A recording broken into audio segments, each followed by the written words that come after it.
Nasalang sa isang puna si Kylie Chari kaugnay sa pagiging clingy at touchy nito sa kanyang mga nagiging ka-love team o leading lady. Pinuna sa panawagan nitong bigyan nito ng personal space ang kanyang mga ka-love team. Inihalin tulad pa ng netizen si Kyle kay S na initial si Seth Fedelin kaugnay sa pagrespeto sa nasabing personal space. Inipon halos lahat ng netizen ang clip na nagpapakita ng pagyakap, pag-akbay, pagdikit ng katawan ni Kyle sa mga ka-team up niya. Say pa ng netizen, Kyle needs to learn to respect a girl's personal space, bros too touchy, with his leading ladies to the point of making them uncomfortable.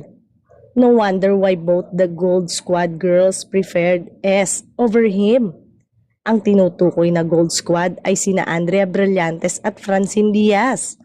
Mapapanood sa mga clips sina Andrea Brillantes, Francine Diaz, Kai Montenola at iba pa.